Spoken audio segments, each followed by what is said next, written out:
Então, quando a gente usa esses chás, eles não só tiram os metais pesados do corpo, limpam o fígado, porque eu penso que no fígado ficam resíduos, e esses resíduos retroalimentam as papilas gustativas, eu imagino, né? Então, cada vez que você lembra, ajudado pelo cérebro, né, lembrou do alimento, já tem o hábito, tem o vício, alguma deficiência também leva aquele doce. E aí, quando você usa o chá, limpou o fígado, e é muito bom também o hábito de limpar a língua, né? Na escovação, para poder tirar aquilo que está ali, que vai te lembrar, não só de continuar comendo. Depois que escovou o dente, você percebe que não dá vontade de comer mais nada? Então, limpou, tirou, parou de lembrar da comida, né?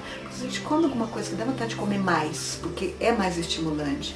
Então, o chá, na minha experiência agora, estou vendo isso agora, ele vai limpar, mas o principal é cavalinha, tá? O cavalinha detox. É isso, Ao longo do detox, nos intervalos, o chá de cavalinha para tirar os resíduos, né, para limpar os metais pesados e também tira essa herança de paladar atrapalhado que a gente tem. Muito bom. Então eu senti isso com a cavalinha, que é realmente comprovada cientificamente, né? E a canela de velho foi a primeira vez que eu tomei. Eu tomei para as dores osteomusculares. Eu preciso pensar para falar essa palavra, não vou falar errado. Pode continuar falando. Uhum. E ajuda muito para tanto diminuir a dor, quanto de tirar a vontade de comer o que não deve. Então, às vezes, eu tenho uma médica em Maringá, ela comenta muito. Ela é desprezada por ser conhecida como a médica do chazinho. Ela se especializou, né, em naturopatia depois de fazer a medicina convencional, e alguns pacientes zombam dela, é a médica do chazinho. Mas todos eles que fazem direitinho o tratamento dela, voltam e falam, olha, aquele chazinho, o que tinha naquele chá?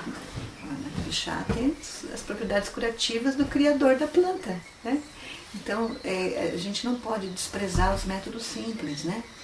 E não é só chá que vai fazer parte da cura total, mas eles têm um papel muito importante, né? Muito importante mesmo, e não pode menosprezar isso. A gente até de forma geral, todos os dias, se a gente pudesse escolher uma erva, dar uma observada no seu próprio corpo. Talvez ontem eu comi alguma coisa que não devia, ou comi um pouquinho a mais. Então, meu estômago também é sensível, né? Tive um pouquinho de azia, doeu um pouquinho, camomila, né? Na fitoterapia, eu falaria isso depois, mas como entrou o assunto, a gente complementa, que é a cura pelas plantas. Nós temos muitas opções. E existem livros e livros e mais livros que mostram a foto das plantas, como usar as plantas. Aí você pode dizer, mas é quase impossível eu ser um fitoterapeuta qualificado, porque é muito conhecimento. Não precisa muito.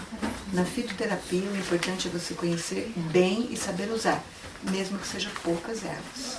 Mas tem que conhecer bem e saber para que serve. Tira esse puffzinho e troca essa aqui com defeito. Tira tudo. Tira tudo.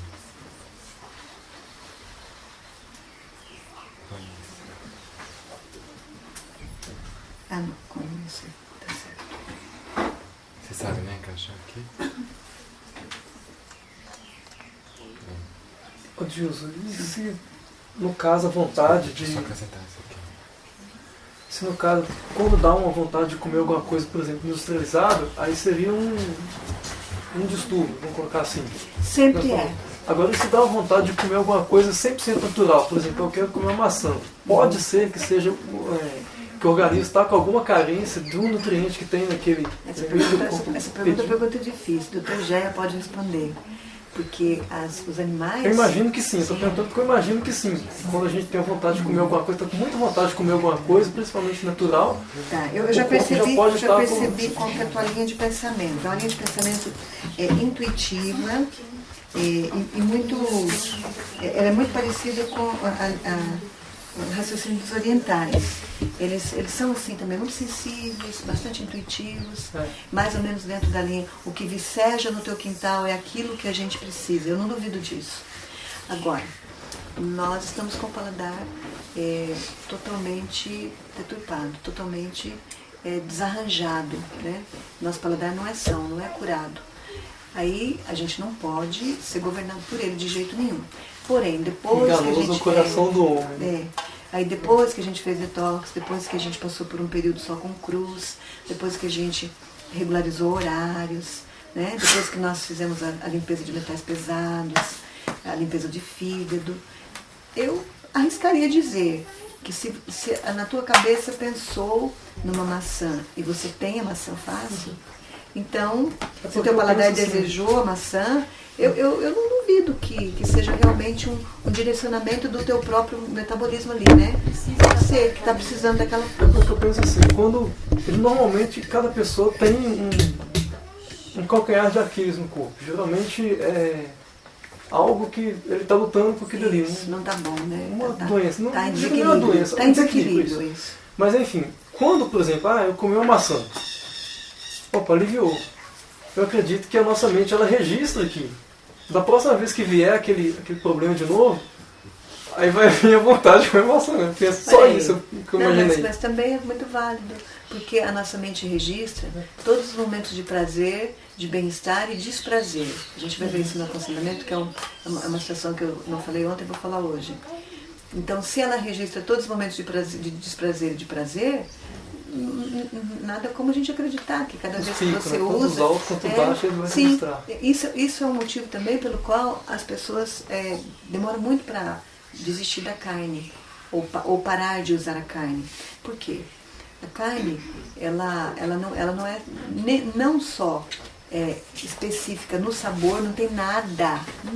Você pode fazer tudo o que você quiser que não vai ficar igual a carne, porque a carne tem sangue e gordura. Todas as carnes têm sabor de sangue e gordura. Né? Mesmo os judeus, quando lavam até virar uma sola de sapato, aquele bife lá, né? Mesmo que não tenha o sangue em si, mas ali o sabor ficou. Né? Eu acredito que não deve ser tão saboroso um bife lavado N vezes como eles fazem. Mas hoje eu não acho saboroso. Me entendam, o sabor, o gosto da carne não tem o que substitua. Então a gente não precisa substituir aquilo pelo qual a gente não foi feito para comer. Esse é um ponto. E o outro ponto, está registrado na cabeça, primeiro por conta do sabor estimulante, estimulante, uma carne sem sal nunca foi boa, sempre tem sal a mais do que as coisas naturais, vão os temperos, tem o sangue e a gordura. E o valor emocional de registro. Sofri muito na minha casa, muito. Porque o amor de mãe, para mim, estava assim, de uma forma muito direta ligada ao que colocava no prato. E eu amo muito minha mãe, como todos vocês também, eu amo de vocês, né? Mas a gente tem uma ligação emocional com comida por causa da mãe. Ela fazia e colocava no prato, é sinônimo de amor. E há pouco tempo, depois de casada, depois de tudo que Deus mostrou pra gente, ela teve algumas dificuldades de saúde e tal, e voltou a comer um pouquinho de carne e pôs carne no meu prato. E foi uma luta violenta pra mim. Que eu lembrei, eu criança, pequena, do lado da minha mãe, ela do meu lado, me ensinando, me dando vida, me dando a oportunidade de crescer. E pôs carne no meu prato. Foi muito difícil. Um registro. Pra mim já estava registrado. Carne, amor de mãe. Isso é muito triste, isso é muito difícil, né? Se você não nasceu num lar onde sua mãe te servia só alimentos naturais, é quase difícil humanamente de vencer. Muito, muito difícil. Precisa pedir muito para Deus, né? Essa libertação. E aí entram os chazinhos que vão limpando fisicamente, e a fé, o jejum e a oração para limpar psiquicamente. Esse mecanismo que você falou é o mecanismo de registro das drogas. Por aí você entende por que um drogado continua drogado. Né? Eu já passei por experiências de pessoas que ficaram 5 meses em clínicas e na clínica elas foram desintoxicadas fisicamente, mas psicologicamente não deu tempo. Né? Algumas clínicas que eu considero as melhores, elas dizem 9 meses para desintoxicação. das drogas, do álcool, né? Principalmente do álcool, e depois de todas as outras. 9 meses. É um novo nascimento. Então acredito que metade para desintoxicar o corpo e depois o trabalho para apagar, ou não digo apagar, mas para formar novos caminhos neurais, formar novas conexões, novas sinapses, que quando nós aprendemos são células nervosas que se ligam umas às outras e vão fazendo um caminho. Então o aprendizado do uso da água, na tua cabeça tem um caminho prontinho lá, que já foi feito anteriormente e está sendo construído. Né? E você vai agregando novos neurônios ali, novas sinapses, até que aquele caminho de aprendizado está completo para aquele momento da sua vida. Aí o caminho do fumo, da droga e do polaridade deturpada é a mesma coisa, está pronto. Registrou todas as vezes que teve prazer, todas as vezes que fumou, que cheirou, que injetou. Ai, que coisa fantástica, como esqueci todos os problemas, sou a pessoa mais forte do mundo, a de autoestima melhor, esqueci todas as minhas dificuldades, me sinto o outro, estou com uma energia ótima. Aquilo ficou registrado. Aí, fisicamente pode ter, já ter limpado, o fígado pode estar limpo, mas aqui dentro ainda tem a lembrança, o cérebro ainda pede. E aquela sensação maravilhosa, você não vai me dar mais? Aí o que acontece? Essa sinapse, daquele caminho do prazer de tal droga, digamos, a maconha, aquele caminho que já está pronto, feitinho, que trouxe prazer, que trouxe euforia, que trouxe alegria, ele está pronto, mas ele precisa ser interrompido. Então, interrompe aquele caminho, não dá mais mantimento para continuar aquele caminho neural, mas tem que pôr outro no lugar. Então, por isso, as melhores clínicas são as que têm enfoque espiritual. Medicina tem religião ou não tem? Tem. Enfoque espiritual. Aí, no lugar daquela sinapse, daquele registro que a mente lembrou, né, o bem-estar, o pseudo-bem-estar, ou o bem-estar literal que a pessoa teve, aí ela vai cortar e vai formar um novo caminho. Como se forma esse novo caminho? Uma palavrinha ou um termo que o menino que não está aqui hoje falou várias vezes. Livre-arbítrio, decisão. Eu decido cortar essa minha ideia, este caminho antigo, e eu quero fazer um novo. O hábito que eu vou colocar no lugar desse antigo, por exemplo, vai ser o hábito do exercício físico. Eu vou caminhar meia hora por dia, quando a pessoa está fraquinha. Quando ela está bem, 1 hora por dia. Então, esse é o hábito que eu vou colocar, esse caminho neural que eu vou fazer novo para substituir aquele. Aquele eu cortei. Então, é o poder de decisão que vai fazer.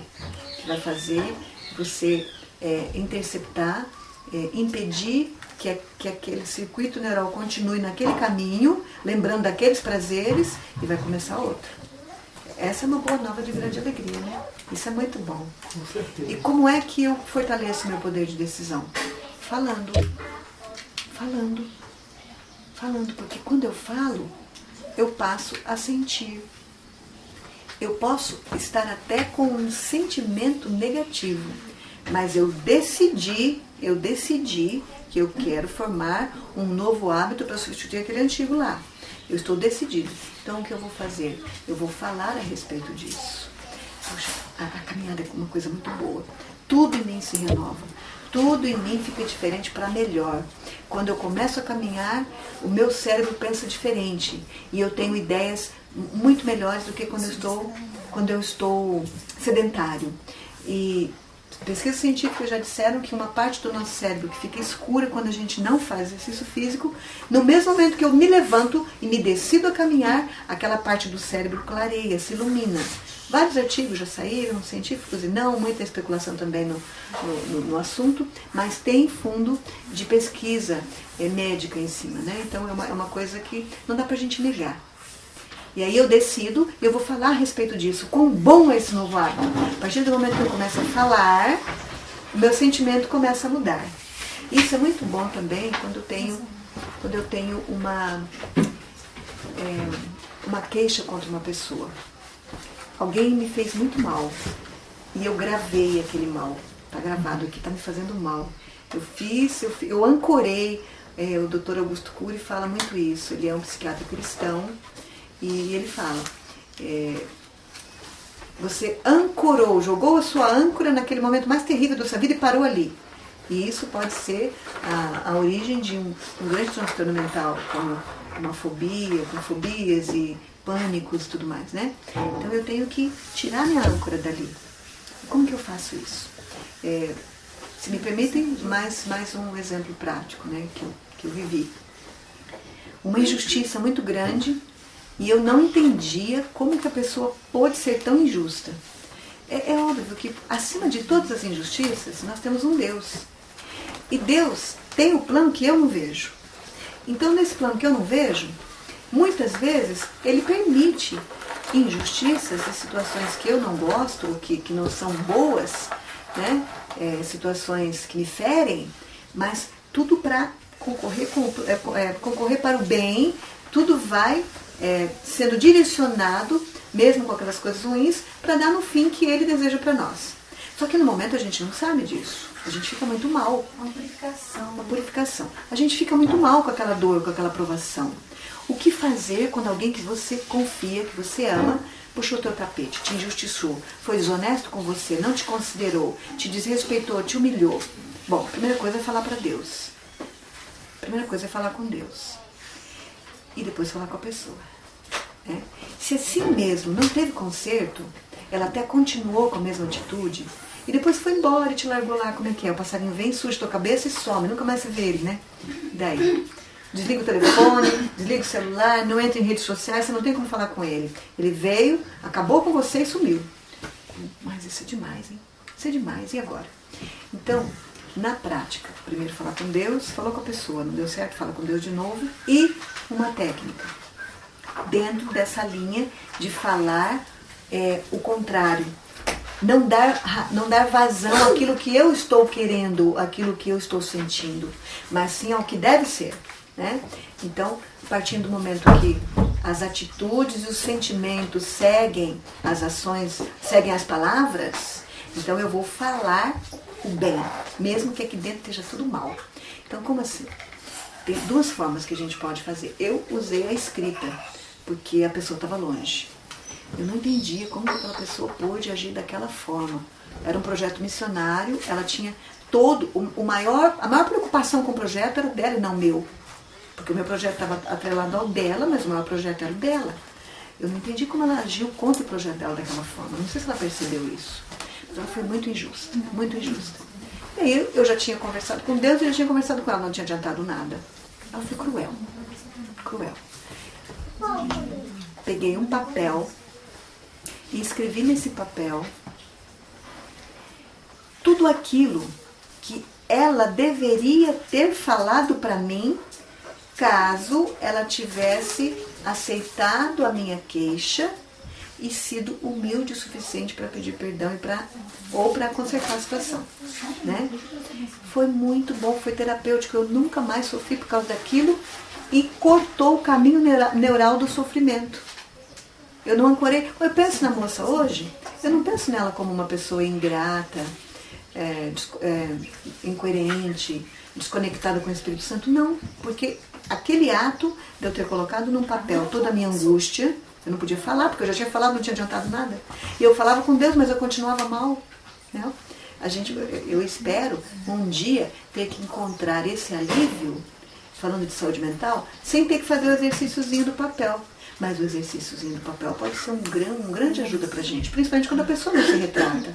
E você ainda continua ancorado naquele mal. Te envenena a vida inteira. Ficar pensando a autopiedade, o dó de si mesmo. Olha o que aconteceu por causa disso e tal.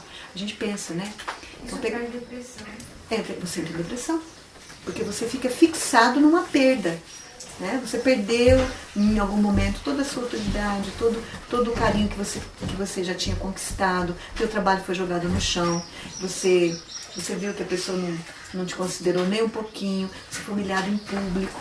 Isso é muito terrível, você tem que cortar essa conexão, você não pode se ancorar aí. Essas são ciladas do maligno. E pessoas que você amava te abandonaram. Né? Então, peguei um papelzinho e pus lá. Primeiro eu pus tudo o que eu estava sentindo. Eu estou me sentindo assim, por isso, por isso, por isso, por isso. Pessoa, é assim que eu estou me sentindo por conta dessas situações que aconteceram, inclusive junto com você.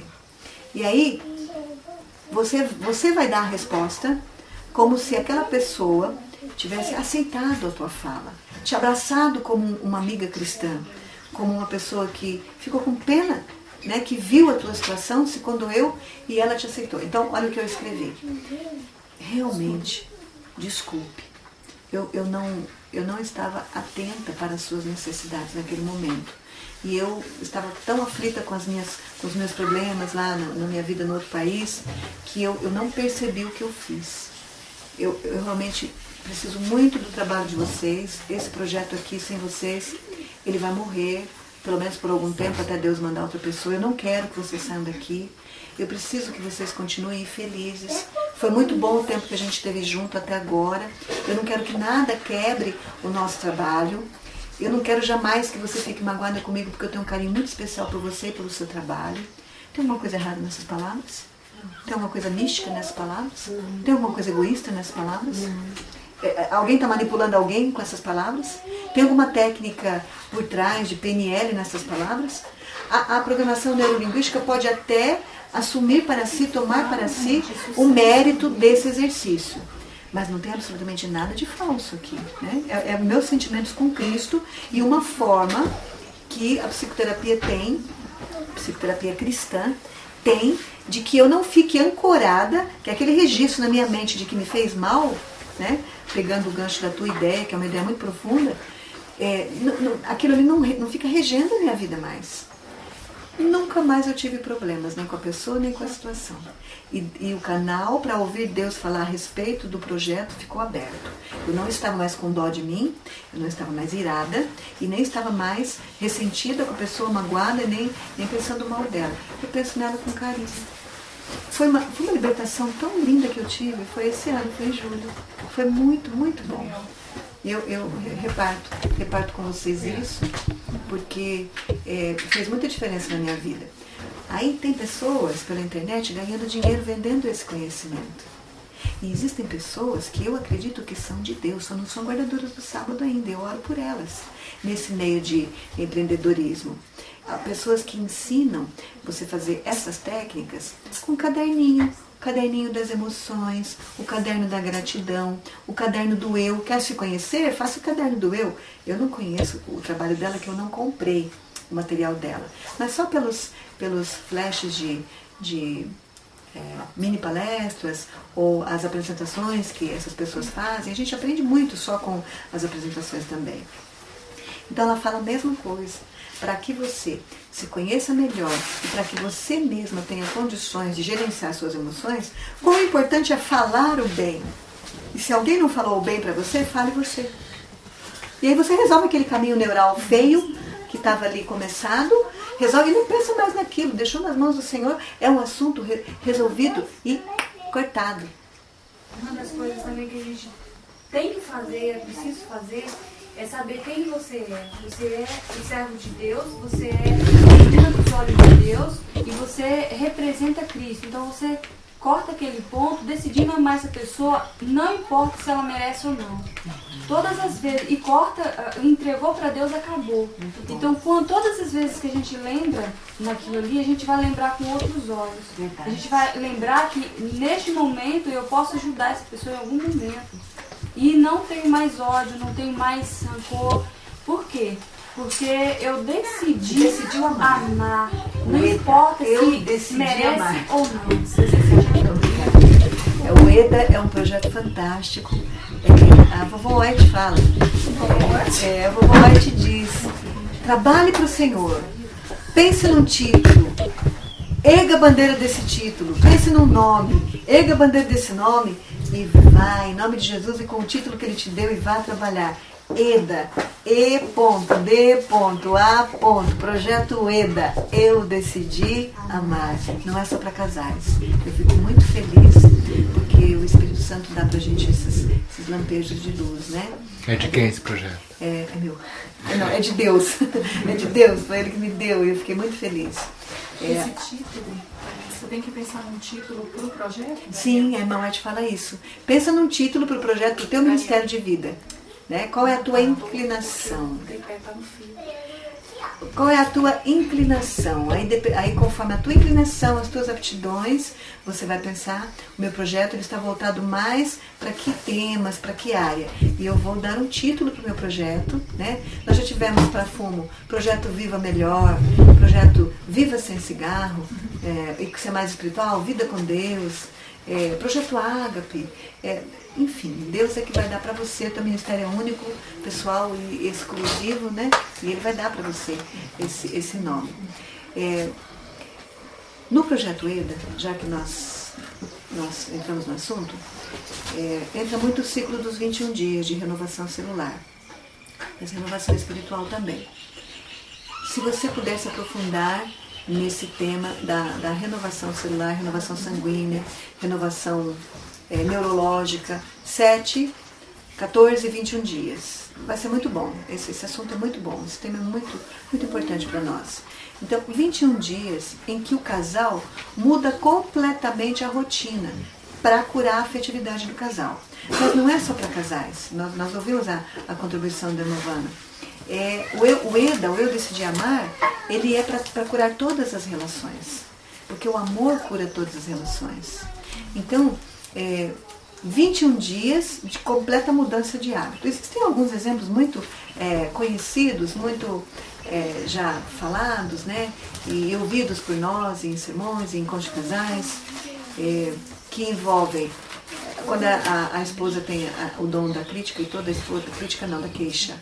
A maior parte dos esposos tem o dom da crítica, e a maior parte das esposas tem o dom da queixa ou ressentimento, né? Então a gente precisa desconectar esses caminhos neurais de várias formas. Deus nos dá vários caminhos para isso, várias soluções para esse mal. Então, uma das saídas, né, dentro do EDA a gente pode usar também, mas Deus vai dar outros meios, outras ideias criativas, né? Essa é uma delas que já é bem conhecida. Você não vai reclamar de nada. Primeiro por 7 dias, que pode ser muito difícil, né? Depois por 14, depois por 21. Nada você vai reclamar pro seu esposo, nada, absolutamente nada. E você só vai agradecer. Só ver as coisas boas e agradecer. Em casos extremos, na hora que o teu esposo chegar, você coloca esse remedinho aqui na boca. Remedinho. É um pouco de água só. E você vai ficar fazendo bochecho enquanto ele estiver perto de você. Por quê? Se você não consegue ficar calada, né, não consegue falar coisas boas, no tempo que ele estiver do teu lado, você não vai falar nada. E ele vai falar, homens normalmente falam menos, né, na maior parte das vezes, ele vai ser obrigado a falar porque você não está falando. E ele vai te olhar e vai ver que você está estranha. Aí você está, e tem até um papelzinho ali, ó, remedinho, bocejo, né, para ele ver, e fica lá. Segura. Quando ele sair, você joga fora. Quando ele voltar, se você não estiver com raiva, tiver vontade de falar o que não deve, você não consegue entrar no EDA, não consegue entrar na dimensão do amor, põe o remedinho de novo na boca. Então, são exemplos simples, mas Deus vai dar para vocês, porque vocês vão administrar o EDA também, né? Vocês vão ter casais para ajudar, vocês vão encontrar pessoas com relações destruídas. Então, Deus vai dar soluções para vocês. Eu sugiro que pensem na escrita, pensem aí nas soluções e boas novas de grande alegria contra a queixa e a crítica, que é a gratidão, né? A gratidão e ver só os pontos positivos. Essa é uma boa nova de grande alegria. Eu vou trazer por completo para vocês essa lista de boas novas de grande alegria, o que é que Jesus faz por mim e para mim, depois dele ter vindo a esse mundo, para substituir as formas ruins de relação, as formas ruins de ver as pessoas e de se portar diante da situação. Aí eu vou citar para vocês um livro que eu não gosto, uma autora que eu tive muita raiva dela por muito tempo, desculpem a expressão. Hoje eu não sou mais uma pessoa raivosa, o Senhor me transformou, mas eu era. Eu era irada, ressentida e raivosa. E há pouco tempo eu falei com a minha mãe, mamãe, o que você está sentindo e o que eu estou sentindo com esse assunto que você está me trazendo, tem nome, se chama ressentimento. Nós somos duas ressentidas. E os ressentidos, eles são iracundos, eles são raivosos. Por isso eles ficam ressentidos, ficam lembrando daquela mágoa, lembrando, né? Então ela falou, é verdade. E a Bíblia fala, né? Fora toda a gritaria, todas as queixas, as lamúrias, as palavras torpes e o ressentimento.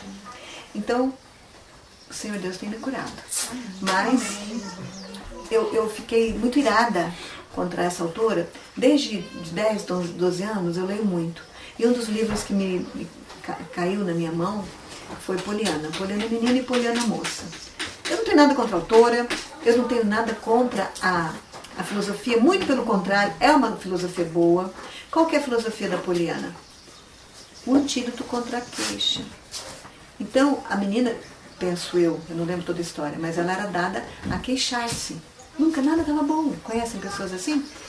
O mundo deve para ela. Não importa o que você faça, essa pessoa não vai estar legal. Ela sempre vai estar querendo mais e o que você fez ainda não foi suficiente. O mundo deve para ela. Então, aí a Poliana foi treinada, não lembro se foi uma tia, com o jogo do contente. Qual é o jogo do contente? Não importa o que aconteceu, eu vou decidir ficar contente e vou falar que estou contente. Qual é o princípio que nós estudamos agora há pouco? As palavras mudam o que você sente. Os sentimentos seguem as suas palavras. Provérbios 18, 20 e 21. A vida e a morte estão no poder da língua. Então, existe também, abrindo parênteses da Poliana, eu vou voltar nela, um livro de uma editora, se não me engano, editora, não sei se é Mundo Cristão ou editora Vida. É um livro bastante propagado do meio evangélico, sobre as palavras. Suas palavras têm poder ou o poder das palavras, coisa assim. É um livro de bolso. Eu lembro que existem algumas coisas ali que o Espírito Santo me mostrou que talvez não fossem tão adequadas, mas o princípio é adequado. O princípio é bom. É bíblico, né? As palavras têm o poder de vida e têm o poder de morte. Então o que a Poliana começou a fazer? Começou muito contra gosto, aquela criança assim, voluntariosa, irada, que não quer fazer nada que os outros pedem, sabe? Você conhece alguém assim? A professora pede, ela quer fazer ao contrário. O pai pede, exatamente o que o pai pediu, ela vai e faz o contrário. Então ela era assim. E aí, mas ela decidiu fazer o jogo do contente. E aí, o ápice do livro foi no Natal. Ela queria um presente grande lá, que eu não lembro exatamente qual. E as pessoas têm o hábito de se presentearem no Natal. O mundo, o século, né, trouxe essa ideia. Então, chegou no dia do Natal, tinha uma grande caixa ali, a família reunida e tal. E ela já não estava contente, porque uma bicicleta não caberia dentro da caixa, a não ser que estivesse desmontada. Ela já não estava feliz porque o hábito de criticar, de ficar infeliz era tão arraigado que só de ver a caixa de presente ela já estava infeliz. E aí quando ela abriu essa caixa, dentro da caixa tinha estrume de cavalo. A reação dela não só foi de ira, mas como de choro, de muito choro e de raiva. Ela teve vontade de pegar, eu imagino que ela teve vontade de pegar aquela caixa e jogar na cabeça de todas as pessoas. Mas adivinha o que estava por trás desse estrume de cavalo? A bicicleta. Um cavalo. Que era o que ela queria.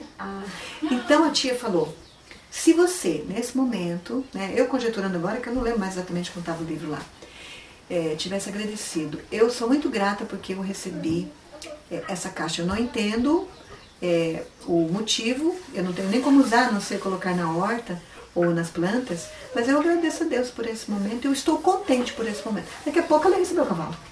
Né? Então foram lições assim que... E eu fiquei com raiva quando eu li isso, porque eu era, como eu era? Iracunda, ressentida, se não saísse do meu jeito, não estava bom. Né? E eu ficava sempre, nunca estava bom, sempre exigindo, só que eu não era de falar, mas eu sentia. Né? Não tem muita diferença. A diferença é que você não amargura tanto a vida dos outros quando você não fala. Mas eu pensava assim. E aí, num outro momento, ela foi deparada com essa verdade. E se você ganhar um par de muletas, como é que você pode fazer o jogo do contente? Eu ia ficar com muita raiva e ia chorar muito. Pois é, como é que o jogo do contente funciona? Eu estou muito contente porque eu não preciso dessas muletas. Sabe, quando eu relembro essas ideias e repenso esses temas, miseráveis, pobres e cegos e nus que nós somos. Que a gente precisa de uns argumentos e de uns exemplos dessa forma para a gente cair em si. Tanto por toda por toda a inadequação da vida em si, por toda a aflição da vida em si depois do pecado, por toda a angústia, por toda a tristeza, por todo o medo, porque a vida é isso. A vida é tudo isso.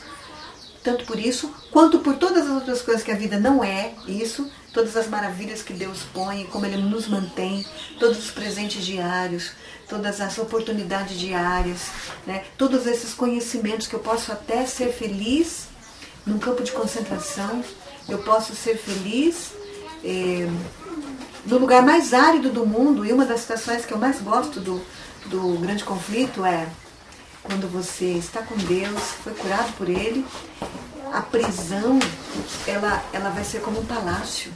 As paredes da prisão serão para você como as paredes de um palácio. E eu fiquei muito confortada e muito fortalecida quando eu li isso.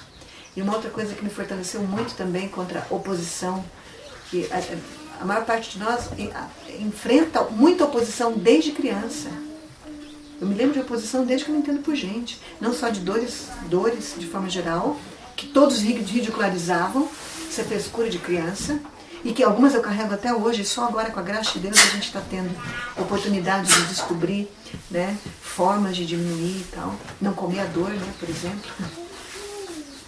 E quantas vezes, quantas oposições, mas também quantas maravilhas Deus faz. Que situação terrível a nossa. A gente precisa de exemplos assim para aprender a ser grato pelo copo quase cheio e não achar que o copo está quase vazio. Tem essa outra situação também, né?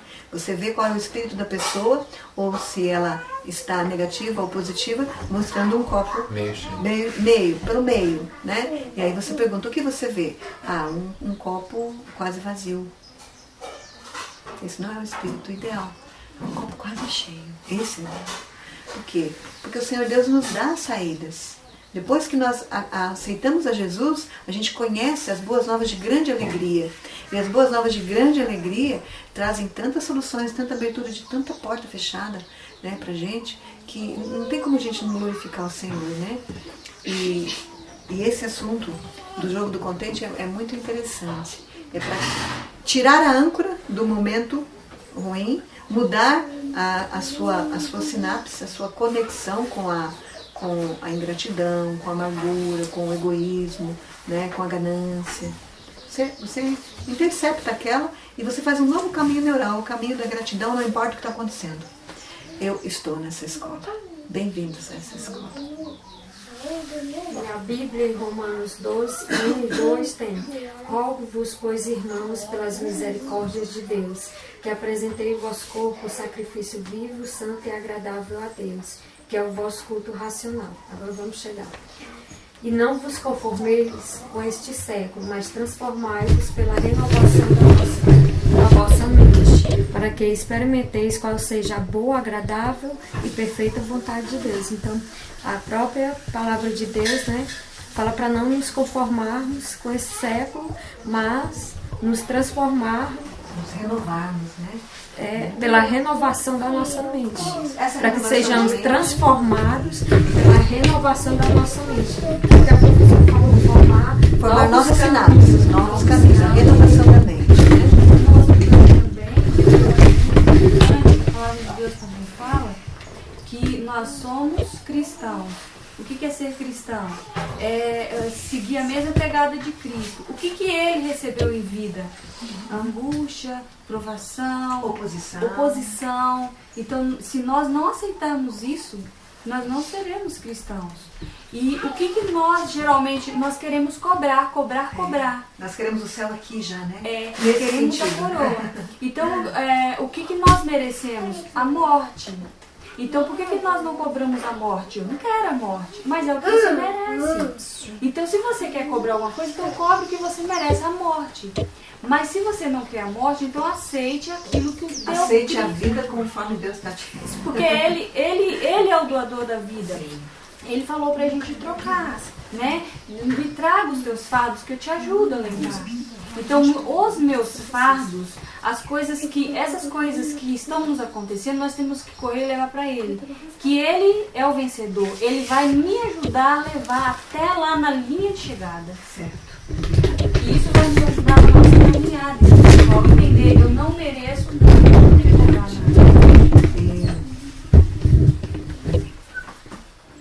vai chegar um momento que nós não vamos precisar mais de exercícios para nos programarmos mentalmente. Para cortar uma conexão, parar um caminho neural, um hábito e começar um outro. Vai chegar um momento, eu acredito nisso, nós não precisaremos mais de artifícios, nem os sadios. Eu acho esse um recurso sadio, o recurso da escrita, o recurso da fala, né? Você tira de dentro de você. Porque o que você guarda, mesmo se você guardar na geladeira por muito tempo, o que vai acontecer? Azeda. Então não pode guardar emoções conflitantes, dúvidas, ressentimentos, uma inquietação. Tem que resolver. Qual é o caminho que a Bíblia fala? Se o teu irmão pecar contra ti, vai. Claro que antes de conversar com ele, eu converso com Deus primeiro. Ele que é o meu guia maior, né? O meu único guia, aliás. Então, depois, eu vou até aquela pessoa, tento conversar com ela, olha, aconteceu isso. Não, aí se a pessoa não te ouvir, você vai de novo com uma testemunha, para ela ver que você está decidido a resolver aquela situação e que tem mais gente apoiando, né? E se a pessoa não ouvir assim mesmo, aí você vai ter que levar a público, e aí vai ficar uma coisa muito constrangedora, mas pelo menos você fez o que você pôde. E aí eu sugiro que você faça esses exercícios de cura com você mesmo, né? Cura emocional com Jesus Cristo, e por causa da nossa natureza. Nós precisamos desses exercícios por causa da nossa natureza, para não ficar ancorado naquilo ali, né? E quando a pessoa peca contra a igreja, público de forma geral, é também interessante a gente falar. Eu não preciso ir lá falar com ela pessoalmente. Ela não pecou contra mim de forma pessoal. Ela está vituperando a minha igreja. Então, algumas pessoas são chamadas ao ministério da reprovação, não só da exortação, mas da repreensão. Né?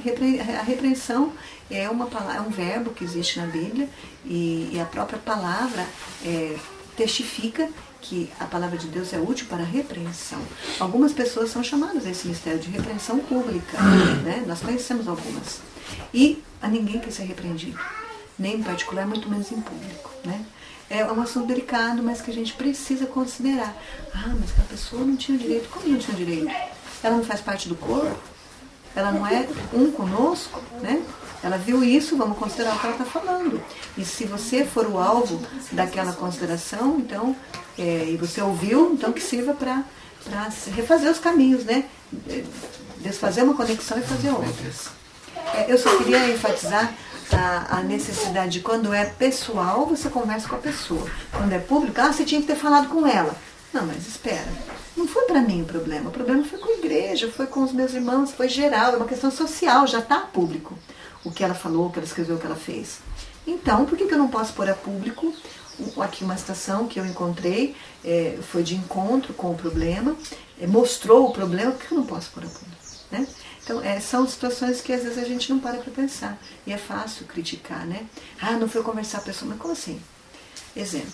Vocês têm muitos exemplos, mas me permitam falar um recente que eu vivi. O indivíduo tinha problema com pedofilia. Já não era de perto, era de longa data, não era de hoje. Depois de muitos anos, com a graça de Deus, um detalhe, ele passou a ter desvios de conduta sexual um dia quando pisou num centro espírita por curiosidade e por prepotência. Agora eu sou um guardador do sábado, eu sou uma pessoa muito bem sucedida, já era ancião, eu consigo isso, consigo aquilo, as minhas vitórias na fé, na vida de vendedor, de comportor e tal, sei lá. Então, essas coisas não me atingem, eu vou lá só para ver como isso não me atinge. E ninguém sabia desse detalhe. Foram 2 anos de luta com a igreja, com o pastor, com esse irmão, para descobrir, para ter uma ideia de como é que pode um irmão abençoado, com uma família bonita, claro que com problemas como todos têm, algum nível de problema, com 3, 4 filhos, 2 pré-adolescentes e 2 adolescentes, como é que de repente ele vai para o homossexualismo desse jeito, com desvio assim, do nada, e começa a seduzir os meus alunos de escola sabatina, os meus bravadores? Foi muito brava, fiquei muito indignada com aquilo. E levamos, claro, para o pastor isso. E na época conversamos com ele, conversamos com a esposa, mas não, negava, não tinha jeito. E como continuou negando, a igreja não pôde fazer nada 2 anos. Depois de 2 anos, um dos rapazes resolveu abrir a situação e contou a situação para o pastor e tal. Aí ele foi disciplinado, se separaram, né? Foram aí longos 8 anos de separação. A igreja aceitou de volta, voltou, mas teve uma recaída, não sei quantos anos, deixa eu lembrar, 15 anos depois, 20 anos depois teve uma recaída, perto de mim de novo. Como é que eu vou conversar com a criatura de novo? Se eu já falei, se ficou a público o negócio, eu não tenho nada que conversar com ele. Eu não tenho nada que chegar lá para ele e falar, olha, a sua atitude com tal família que você estava dando estudo bíblico, obreiro bíblico, ou a sua atitude com aquele rapazinho, ela foi inadequada, no mínimo. Eu não quero te julgar, mas o jeito que você tratou aquele menino sugere que você está com problemas de desvios de novo. E você não pode mais fazer isso. Aliás, você nem pode aparecer naquela igreja por algum tempo, porque a igreja toda está sabendo o que aconteceu. O menino falou. Eu tinha que conversar com ele, depois de tudo o que aconteceu, depois a gente ter tentado ajudar, e a nossa amizade continua esses 20 anos, mesmo à distância. Agora, eu não tenho que falar com ele, eu fui direto no pastor e pedi a amizade de toda a família. Por quê? Levantei um defunto, levantei um problema do passado e nem fui conversar com a pessoa, fui direto no pastor. Mas eu precisava conversar com a pessoa de novo? Era um problema recidivo, era um problema que estava se repetindo com os meus alunos outra vez. Eu não tenho nada que falar com ele, eu tenho vergonha de falar com ele. Eu tenho vergonha de olhar no rosto dele. Eu não quero essa situação. Eu fui direto no pastor e falei. O pastor tomou as providências. Então ele foi destituído do cargo ali. Porém, não avisaram a associação, por quê? Uma palavrinha chamada prova. Como é que você vai provar um negócio desse? A igreja tem um campo muito delicado nesses assuntos de desvios, em todos os sentidos. Se você não tem como provar, você não pode assumir atitudes, como que eu poderia dizer? Ele foi destituído do cargo, mas o caso não foi para a associação. Ele não foi cortado. Ele não foi cortado, porque não tem provas. Né? Porque num caso assim, a pessoa pode ir a juízo contra a igreja, eles estão me caluniando, é uma difamação, eu quero ressarcimento por danos morais, porque não existem provas disso que eles estão falando, e ele vai estar certo. Que situação a nossa, não? Então, é preciso que a gente tenha esse olhar. A pessoa decaiu, ela realmente está com desvios, não importa lá o que aconteceu, mas nem sempre a igreja pode cortar. Não é porque a igreja está passando a mão. Tem que ter provas. E às vezes, mesmo tendo provas, é uma família influente que chega para o pastor, né? Olha, por favor, vamos deixar como está. Né? Disciplina, mas não corta e tal. Vamos parar o assunto agora. Tem todas essas coisas envolvidas, né? Mas por quê? Voltando lá ao assunto. Aí descobrimos, ele mesmo contou, depois de muito tempo. Eu fui no Centro Espírita mesmo para ver como que era. Me deu risada. Prepotência. A partir daquele dia que ele pisou naquele terreno, nunca mais ele foi a mesma pessoa. O que ele foi fazer lá, gente? Foi buscar o quê? No fundo de um poço de lama? Um raiozinho de luz? Como? É inadmissível. O que ele fez foi inadmissível. Inadmissível. E ele amargou mais de 10 anos de separação e hoje ainda está colhendo consequências desse ato. Né? Só Deus para ter misericórdia, para consertar a nossa insensatez, né? A nossa imprudência. Eu queria muito falar para vocês, no campo espiritual, a diferença entre possessão demoníaca e problemas mentais. Vocês vão encontrar muitos casos de problemas mentais. Muito. O mundo está doente. E como todas as doenças, a maior parte delas começa na mente, a gente precisa saber essa diferença.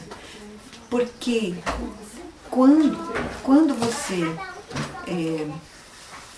se depara com uma pessoa com algum desequilíbrio mental, ela é uma candidata à possessão. Ela está frágil. Corpo e mente frágil, uma casa limpa e ornamentada, porém vazia, né? Ela está sem a presença presença da saúde física, a presença da saúde mental, que é o Senhor Jesus, de uma forma geral, né, parafraseando o versículo, o demônio volta mesmo. E entra mesmo. Ele se aproveita das nossas deficiências. Então, algumas diferenças. Eu vou encontrar em algum momento o registro e vou ler para vocês na íntegra, mas eu vou falar o que eu estou lembrando agora, tá? A pessoa, quando está com uma deficiência mental, ela pode ter bastante força física e não. E um processo também. Pode manifestar uma força física descomunal de 5 pessoas não conseguir segurar uma pessoa pequena como eu. Eu não sou mais tão pequena, eu engordei. Vamos pegar uma pessoa menor que eu, talvez uma criança, né? Talvez uma criança.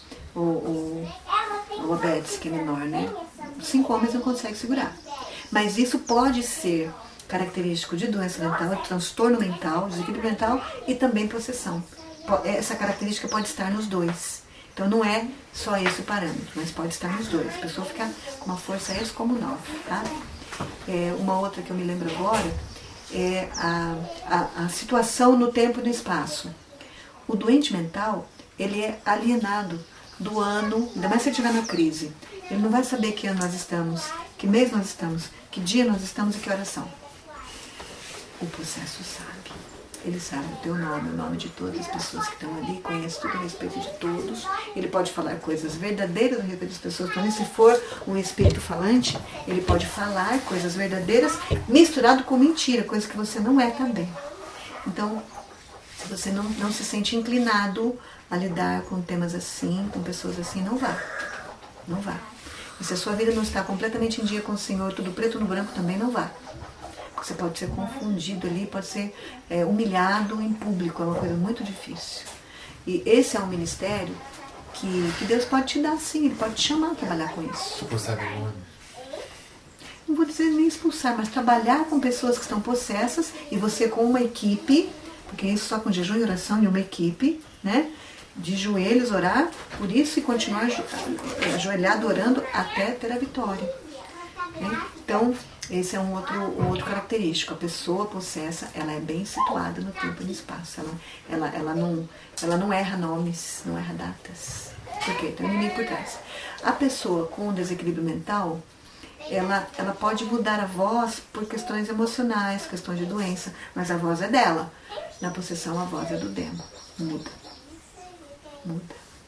Eu assisti a um vídeo há pouco tempo era um coral de uma igreja pentecostal. A mulher tinha voz de homem.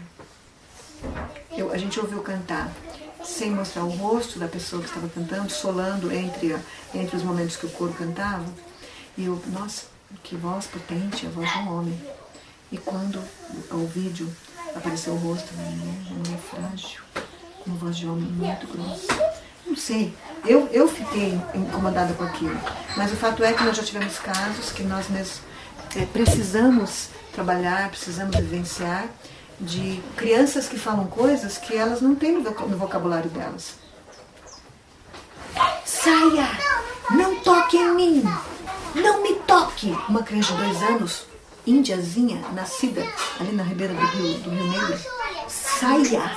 Não me toque! Esses são verbos, são palavras que não são usuais, não são dela.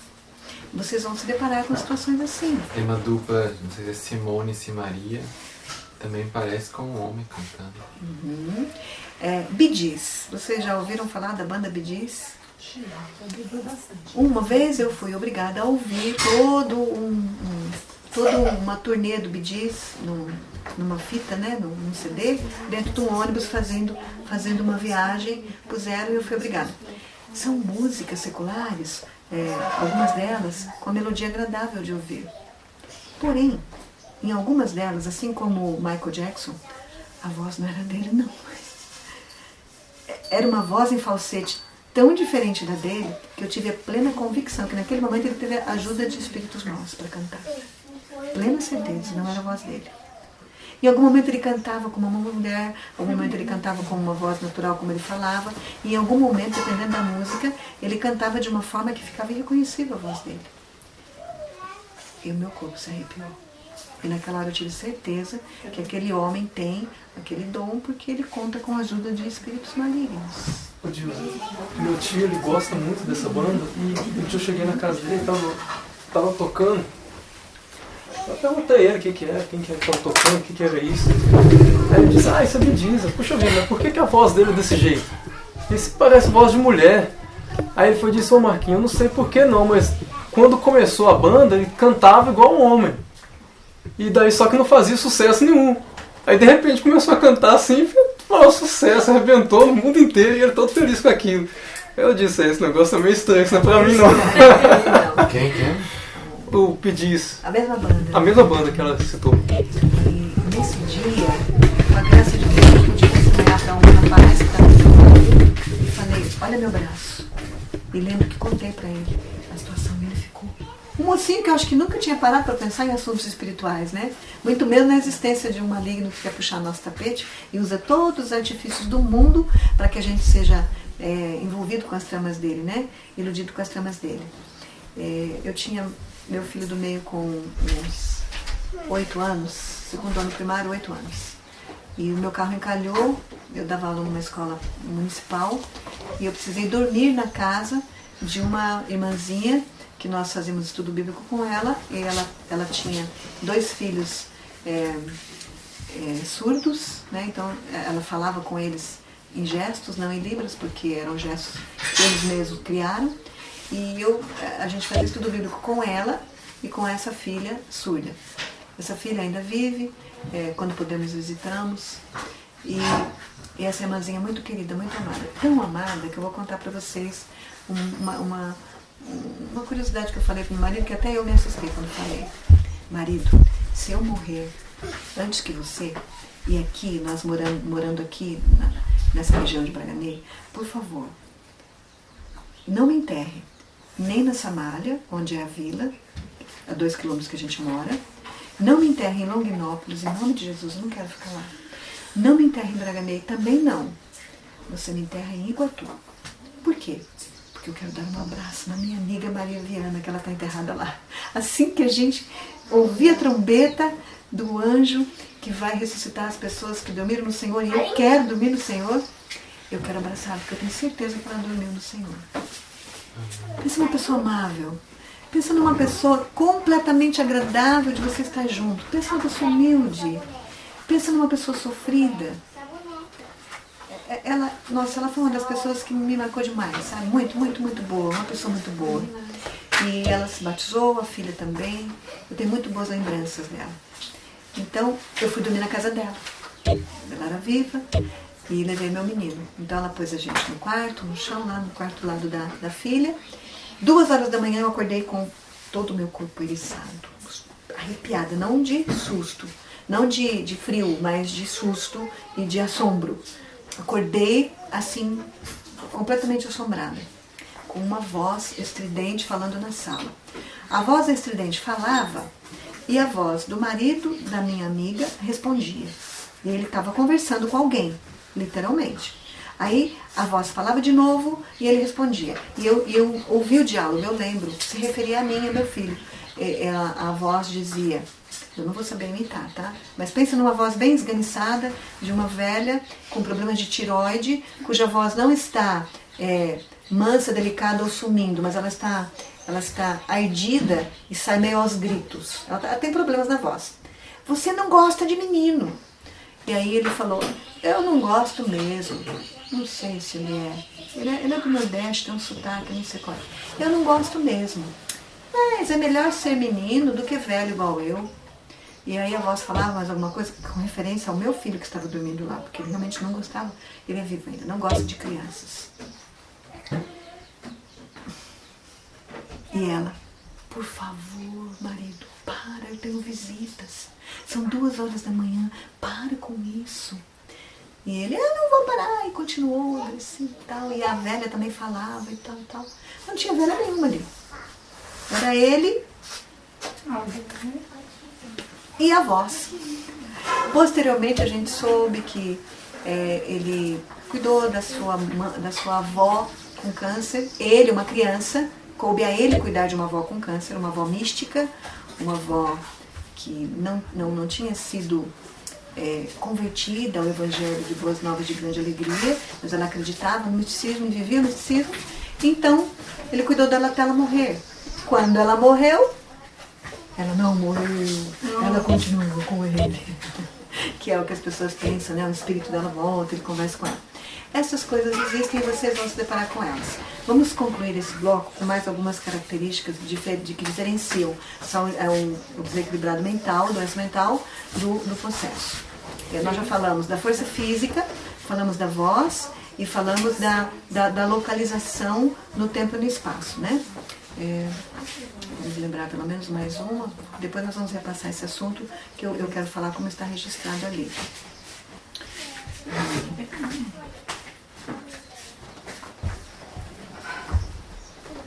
Tem um assunto muito importante, eu estava pensando nisso hoje de manhã quando procurei pelo registro. Esse tema, eu vou dar o crédito agora do tema, de repente a gente consegue lembrar. Se não for para lembrar agora, eu conto depois. Esse tema eu tenho que dar o crédito ao Dr. César Vasconcelos. Ele esteve hospedado conosco na primeira escola de obra médica missionária que foi feita no Brasil, foi lá, na verdade, em São Paulo, que a primeira acho que foi em Pedrinho, no Rio Grande do Sul, ou Santa Catarina, foi no Sul a primeira. O Dr. Hollicheck fez, depois vieram para São Paulo e fizeram lá, em nossa casa. Ele ficou hospedado conosco e esse é um tema que ele passa só para as escolas médico-missionárias. E eu tinha gravado tudo, mas ao longo o CD se danificou, mas eu tenho nesse caderno, né? As diferenças. Uma outra diferença básica, a agressividade nós já falamos, a força. Ah, sim, muito importante. Louvado seja Deus que eu lembrei para falar isso. A cura para um doente mental, Deus pode curar instantaneamente uma pessoa pela qual você está orando com desequilíbrio mental. Ele pode tudo. Mas nós somos instruídos pela revelação que a forma de Deus curar agora, nesse tempo, não é assim, sempre, para que não haja aquela contrafação, aquela comparação com o inimigo, que ele também faz. Né? Então ele pede que nós mudemos o estilo de vida para a honra e glória do nome dele, usemos os recursos naturais dele, né, para que o nome dele seja honrado e nós também possamos fazer a nossa parte. Todos os milagres de Deus em cura, a pessoa fez alguma coisa. Nem que tenha sido só ir lá se lavar, mas ela fez. Então a nossa parte em fazer, conforme a revelação que recebemos, né, é que nós temos uma parte a fazer, que é a mudança de hábitos e o colaborar com o processo de cura, né, de expulsão de doença. Então, ele pode curar instantaneamente, mas a cura de um doente mental, ela é lenta. Com todos os tratamentos, ela é lenta, ela é gradual.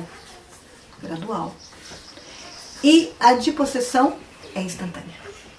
O demônio saiu, a pessoa sarou. O demônio saiu, a pessoa sarou. Uma criança gritando desesperadamente, uma criança abusada pelo próprio pai. Não chegue perto de mim. Ninguém me ama, mamãe. Você não me ama. Nem Deus não me ama, nem Jesus não me ama.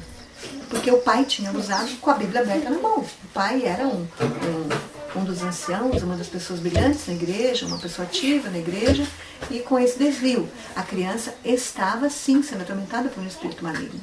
Ela não chegou a mudar de voz, mas ela falava com autoridade e tinha muita força. A mãe segurava essa criança de uma forma sobrenatural, e a criança se espanhava e se batia.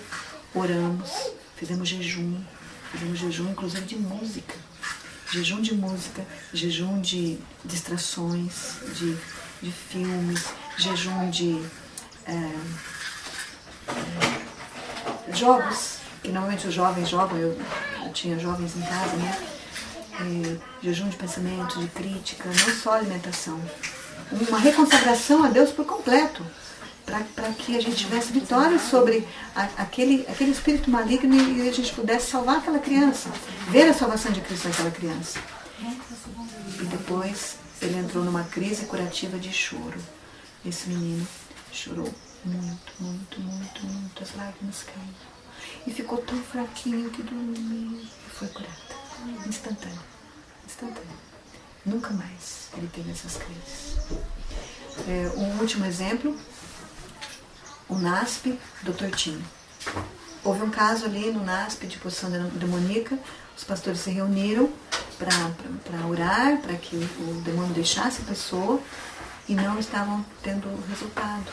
O demônio não deixava, era um demônio falante. E falava os pecados das pessoas ali, um espetáculo muito terrível.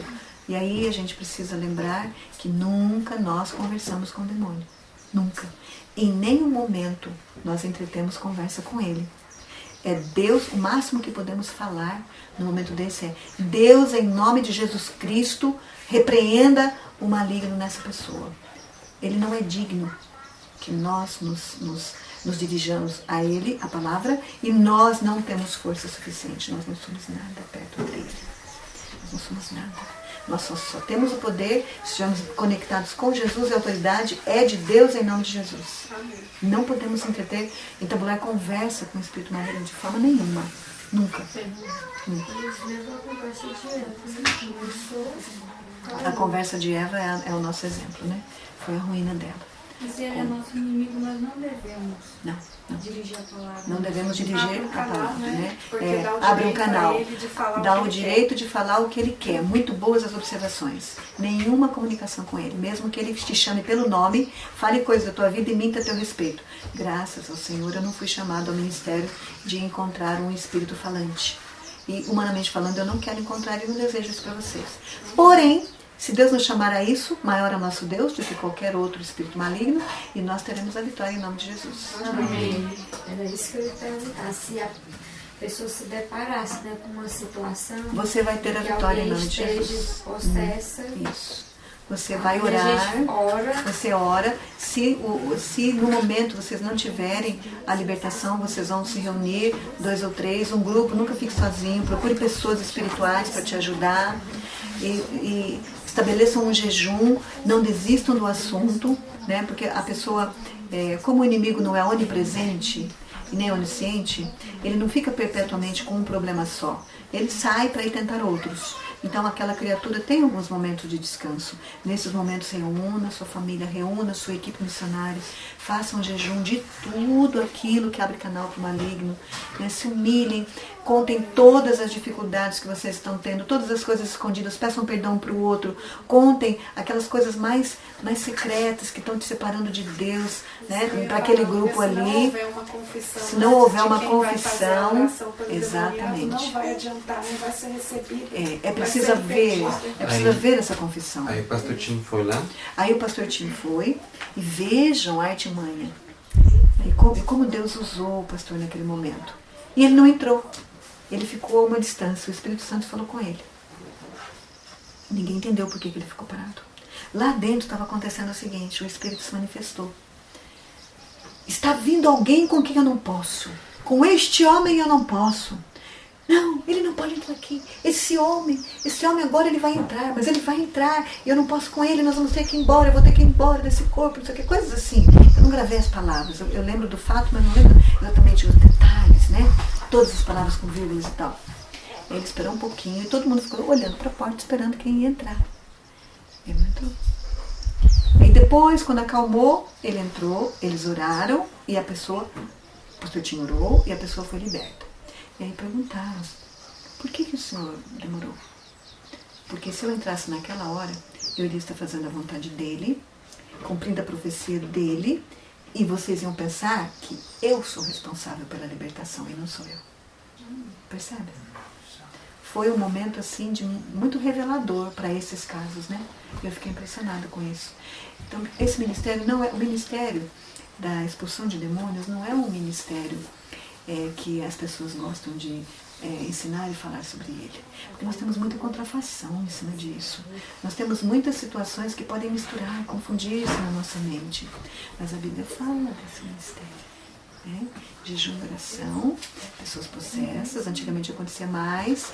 E hoje, parafraseando o pastor Bouillon, a gente não vê tantos casos de pessoas caídas no chão, se machucando, ou morando nos cemitérios, rangendo os dentes, se ferindo, espumando, agredindo pessoas, falando coisas. Não é assim. Bom, eu acredito que em alguns lugares do Brasil, ou do continente, ou do mundo, tenha mais do que outros. Há lugares mais carregados com esse tipo de situação, né, de acontecimento. Mas não é tão comum quanto nos tempos de que eu conheço. Mas uma pessoa, quando não está com Deus, está com o demônio. Existem muitas pessoas endemoniadas sem estarem caídas no chão, se rolando, se machucando, se mordendo. Tem pessoas que literalmente, quando ela fala alguma coisa para você, e você percebe essa palavra veio diretamente do inimigo para acabar comigo, ela está possessa. Dilma, uma coisa importante é a gente fazer essa limpeza, não depois que o demônio manifesta na vida de uma pessoa, olha, eu vou me limpar, eu vou fazer isso, aquilo, para eu poder... Não esperar a emergência para fazer o detox espiritual, né? Em Hebreus capítulo 3, fala que hoje é o dia da gente viver com a vida limpa, porque nosso sumo sacerdote ele está intercedendo. Então, a qualquer momento que nós nos depararmos com isso, nós podemos, em nome do Senhor Jesus Cristo, falar assim, saia. Em nome do Senhor Jesus Cristo, eu te ordeno, saia. Deus, em nome do Senhor Jesus Cristo, ordena que você saia. Não eu te ordeno, porque quando eu falo eu já estou abrindo aquele canal, né? Nós entendemos a tua contribuição, é muito boa. Então, Deus, em nome de Jesus Cristo, pelo sangue do Senhor Jesus Cristo na cruz, liberta essa pessoa nessa situação específica. Liberta desse demônio, desse espírito maligno. Porque senão a gente... o negócio acontecer primeiro, depois fazer a limpeza de toda a nossa alma, de todos os pecados. Então tem que ser todos os dias. Deus trabalhou conosco, o Espírito Santo trabalhou conosco. Temos que pedir compaixão e misericórdia a Deus para que Ele limpe a gente desses sentimentos ruins, de nossos pecados, para que se por um acaso acontecer, não por isso, mas temos que viver diariamente preparados. Hoje é o dia. Me fez lembrar de um argumento ou de uma pergunta que meu filho fez. Mãe, eu estou estudando a verdade presente com relação à saúde, a revelação a respeito da reforma de saúde. Mãe, mas isso é um estilo de vida. Eu não vou parar de comer essas coisas só agora ou quando eu estou fazendo um curso ou uma dieta específica, né? É para a vida toda isso, né?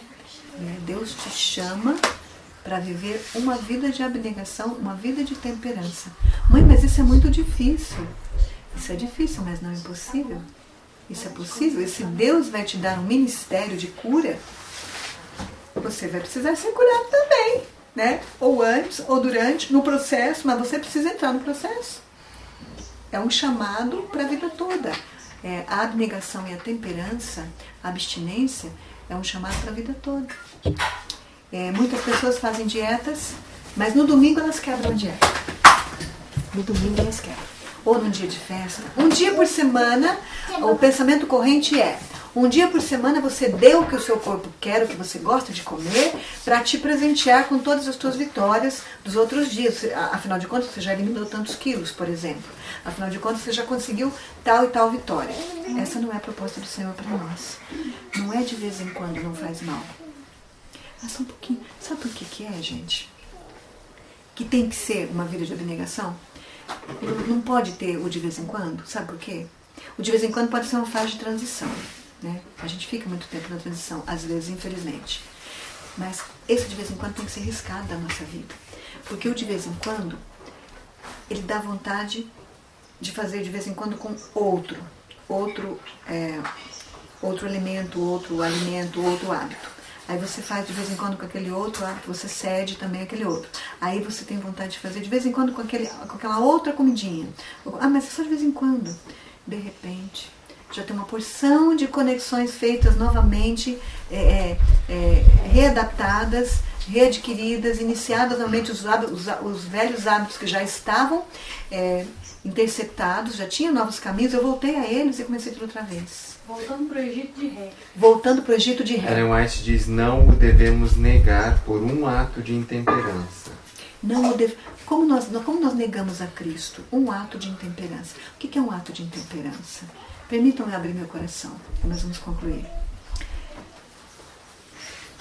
Algumas pessoas são usadas realmente pelo maligno sem entender quando elas falam: ah, mas de vez em quando não tem problema. Não vai ser um momento que você comeu um pouquinho disso aí que vai te acarretar problema. Sabe por quê? Quem já lidou com o detox de pessoas com a dependência da nicotina vai entender bem o que eu estou falando. O café e a nicotina são irmãos gêmeos. Se a pessoa continuar tomando café, vai ser muito, muito mais difícil ela parar com a nicotina. Muito, muito, muito mais difícil. Então é preciso parar com o café para que o paladar e a mente não se lembre do cigarro. Um está ligado com o outro. Então, na minha experiência própria, pessoal, eu preciso ficar em alerta com qualquer fritura. Porque se eu comer qualquer fritura, qualquer coisa frita, em óleo, fritura, às vezes a gente refoga numa panela tefal com um fiozinho de óleo, não é o melhor alimento, mas às vezes você refoga com ela não vai colar, é só para ela não colar, ela dá uma tostadinha, ela não está banhada em óleo, ela não teve aquele efeito da acroleína em todo o pedaço do alimento, né? Ali aquela casquinha, e para poder fazer um outro prato, como no caso da abobrinha, a gente vai ter na trofoterapia um prato com abobrinha, para você não refogar, não deixar ela toda mole, você dá uma passada na frigideira para poder montar. Não é esse o caso, mas come um pastel. Eu, Dilza Maria. Ai, na minha infância, meu pai trazia pastel da feira. Ai, meu amado pai, um dos atos mais amorosos que ele fazia para mim como sua filha era ir aos domingos na feira, comprar um pastel de carne que eu não como mais, e me trazer um pastel, mas eu posso comprar um pastel de palmito, né? Eu vou comprar um pastel de palmito. Aí eu, Dilza Maria, vou lá e como um pastel de palmito.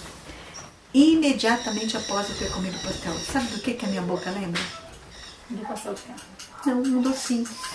A fritura para mim chama açúcar. A fritura para mim chama açúcar. E aí, se eu fizer o processo inverso, o problema é o mesmo. Se eu como doce, a comida que não tem fritura não é agradável ao meu paladar. Eu tenho saudade da fritura. O estímulo da fritura, da gordura frita. Então, esse é o meu caso. Não sei se podemos aplicar para alguém aqui, mas o princípio é o mesmo. Uma alimentação errada chama a outra. Uma alimentação errada chama a outra. O café chama o cigarro, ambos chamam o álcool, e o álcool chama os dois. E a fritura chama o açúcar chama a fritura, e ambos chamam a gordura animal, que é a carne. É mole. Então, nada, nenhum. E eu louvo o Senhor, porque eu ainda não posso dizer, eu sou uma pessoa de paladar curado e que tem grande prazer só nas frutas e verduras, e todo alimento que se me apresenta eu gosto, e estou curado, não tenho mais nenhuma necessidade de comer o que não presta. Eu não posso falar completamente isso, porque, por um lado, eu estou sentindo a libertação do Senhor, depois dos usos dos chás, da limpeza de fígado. Eu não lembro mais com vontade de comer nem da carne, nem dos doces e nem de fritura. Mas eu ainda preciso gostar de algumas coisas feitas sem isso aí. Então, a vida vai ficar um pouquinho sem graça? Vai, mas paciência. O Senhor está nos preparando para um banquete especial lá no céu. Então, que Deus continue nos preparando, continue nos abençoando. Você tem uma contribuição, Alice? Quando eu comecei a mudar a alimentação, eu parei de comer carne, parei de comer açúcar e tive muita dificuldade com o danado do queijo. E eu consegui, depois de muita luta, eu cortei o queijo. E aí já tinha um bom tempo que eu estava sem queijo. E uma pessoa falou pra mim, não, isso é só o queijo tal e o queijo tal. Se for mussarela, um pouquinho pode. Ou a ricota, né, que é um queijo fresco. Aí eu fui assim, ai que bom. Aí peguei a mussarela. Imediatamente, assim, depois de poucos dias, eu já estava comendo todos os queijos de novo. É bem assim. Senhor Jesus, de forma poderosa. E antes de nós concluirmos, eu gostaria novamente, com a permissão de vocês, de orarmos por libertação espiritual, tanto das heranças espirituais negativas que trouxemos, conscientes ou não. Nós já fizemos uma vez essa oração. Vocês me perdoem quem já participou. Deus não é um Deus que você precise ficar repetindo para Ele o mesmo tema todos os dias, nas repetições. Mas hoje nós temos pessoas que não participaram da oração. E vai ter um segundo momento de uma família que não está aqui, que nós vamos precisar fazer, talvez nós façamos com ela só. E nessa oração nós vamos orar por libertação novamente, para que o Senhor Deus, em nome de Jesus Cristo, corte todo o canal que foi aberto na nossa vida para o inimigo. Ficou claro? Não tem nenhum misticismo nessa oração. Não tem nenhuma intenção de manipular ou alguma coisa escondida. É preto no branco. Ficou claro? Nós vamos pedir para Deus, em nome de Jesus Cristo, cortar o caminho que foi aberto para Satanás na nossa vida, que ainda dá direito para ele nos visitar, certo? O meu óculos, se eu deixar o meu óculos lá no quarto da Betsy, é o quarto da Betsy, apesar de que aqui nós estamos entendendo que eles abriram a casa deles pra gente. Mas você vai na casa de uma pessoa, você entrou num aposento e deixou um objeto familiar teu lá dentro, e você precisa dele, a pessoa não está por perto. Dependendo da urgência, humanamente falando, eu vou lá e pego. Porque é meu, tem uma coisa minha lá. É um exemplo que pode ser que não se aplique no geral. Mas deu para compreender como é que o inimigo nos visita se nós temos uma coisa dele? Não tem direito. E Deus é justo até com o maligno, com o inimigo. Porque senão, como é que... E Jó, lembra da história de Jó? Ah, mas então ele está sendo muito abençoado porque o Senhor nunca fez ele sofrer, nunca permitiu que ele sofresse. Como todo o universo estava ali ouvindo, o Senhor Deus diz, tá bom. Você está pondo em dúvida o amor de Jó por mim. Então, vamos provar que há pessoas na Terra que me amam, não só pelas coisas que eu dou para eles de bom, não só pelos problemas que eu evito, né, que eu os protejo. Então, percebem? Nada do maligno em nós, nada de nós com ele. Nós vamos fazer essa oração. E vamos fazer uma oração especial de unção pelo ministério de vocês, de cada um de nós. Nós não sabemos o que é que está diante de nós e que tipos de doenças mentais as pessoas que vão nos procurar, elas vão manifestar. E tendo em mente que até uma simples depressão pode ser um demônio que a pessoa carrega ali, ou um demônio que ela abriu uma porta, consciente ou não, e que fica ali com ela. Então, essa oração, você como dono do teu ministério, tem que fazer por todos os seus amigos, hóspedes, clientes e pacientes que aparecerem. Todos. Esse é um dever seu. Aqui, o dono desse projeto, os donos desse projeto aqui, nessa casa, são Daniel e a esposa Betsy.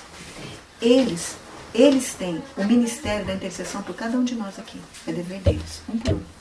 E depois deles eu e meu marido. Eu preciso. Ai de mim se eu não orar por vocês. Um por um. Rostinho por rostinho. Pessoa por pessoa. E se ela te contou algum problema específico, aquele problema específico. Todos os dias. Porque o projeto é nosso. O Dr. Kim deixou isso bem claro para nós. O projeto é seu. A saúde espiritual do projeto, a responsabilidade dela é sua.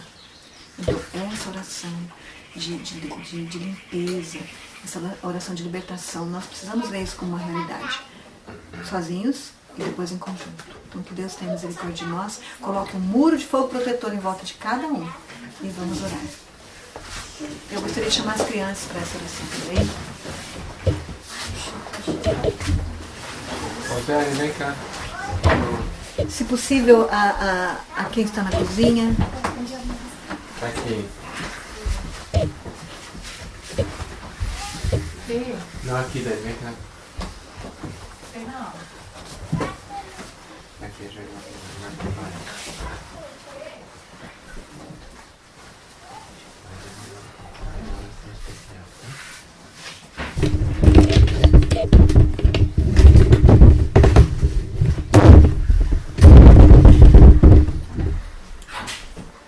Alguém está fora da casa? O Fernando, não estou vendo.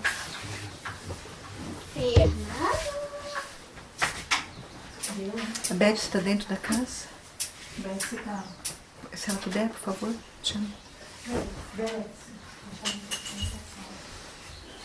me ajuda a chamar o Fernando? O que você tá?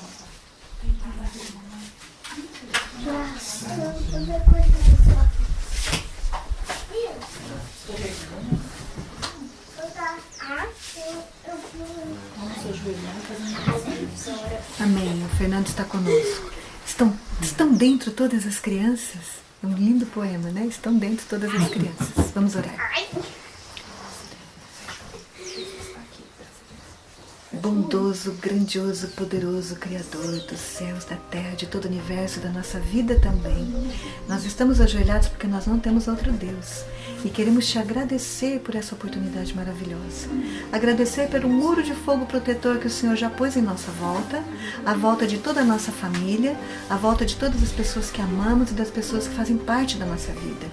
Obrigado, Senhor, porque o Senhor está cuidando de cada pessoa, que citamos o caso aqui, não citamos o nome, mas citamos os casos, e o Senhor está cuidando de cada uma dessas pessoas que ainda estão vivas, e o Senhor ainda está cuidando, e de forma específica, e já respondendo a nossa oração em favor do irmão Flávio.